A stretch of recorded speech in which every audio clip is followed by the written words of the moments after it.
তো আজকে গিয়েছিলাম মৌচাক স্টার হোটেলে তাদের হান্ডিওয়ালা খাসির মাংস ট্রাই করার জন্য, যেটার প্রতি বাটির দাম ছিল মাত্র 150 টাকা। আর একই সাথে ট্রাই করেছিলাম এনাদের চিকেন চাপ, যেটার দাম ছিল প্রতি কোয়ার্টার মাত্র 140 টাকা।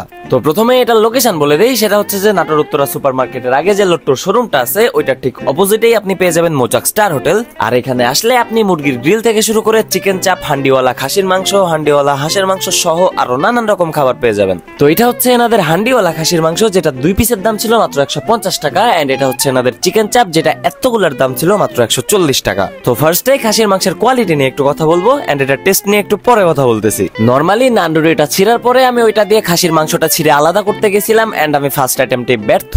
তখনও আমি খুব একটা মাথা ঘামাই নাই যে খাসির মাংস একটু শক্ত হইতেই পারে, এন্ড এটা ভাবার পরে আমি নানটারে জাস্ট ঝোলের মধ্যে চুবাই এন্ড দেন মুখের মধ্যে দিয়ে দেই। কিন্তু তারপরে যখন আমি দাঁত দিয়ে খাসির মাংসটা ছিঁড়তে যাই তখন মোটেও আমার কাছে ব্যাপারটা নরমাল মনে হয় নাই, কারণ ভালো মতো রান্না হইলে খাসির মাংস মোটেও এতটা শক্ত থাকে না। তো প্রথম বাইটের কনফিউশন ক্লিয়ার করার জন্য আমি দ্বিতীয় বাইটের দিকে আগাই, এন্ড দ্বিতীয় বাইটের দিকে আগানোর পরেও ঠিক একই অবস্থা। যদি একটু ভালো মতন খেয়াল করেন তাহলে দেখতে পারবেন যে আমার কতক্ষণ টানাটানি করা লাগছে মুখের মধ্যে দেওয়ার পরে, এন্ড এতটা টানা হেঁচড়ার পরে আমি জাস্ট সামান্য পরিমাণ মাংস ছিঁড়তে সক্ষম হই। আর আমার কথা না হয় বাদই দিলাম, আমার বন্ধু সৈকত এটা টাইনা একদম চুইংগাম বানায় ফেলাইছে, বাট তাও ছিঁড়তে পারে নাই। তো এবার যদি আমাকে প্রশ্ন করেন যে এটা টেস্ট কেমন, তাহলে আমি খুব বেশি না গেজায় এক কথায় বলবো যে বেকার है भैया, मैं तो टूट गया।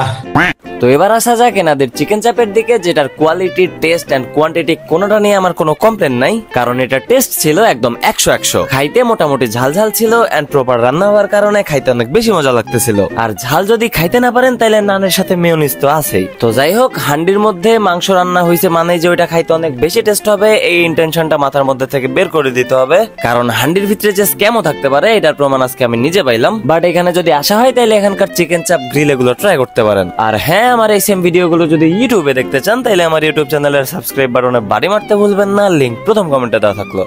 তো আজকের মতো এই পর্যন্তই, দেখা হচ্ছে নতুন কোনো ভিডিওতে। ততক্ষণ পর্যন্ত স্টে টিউন, স্টে সেফ, আল্লাহ হাফেজ।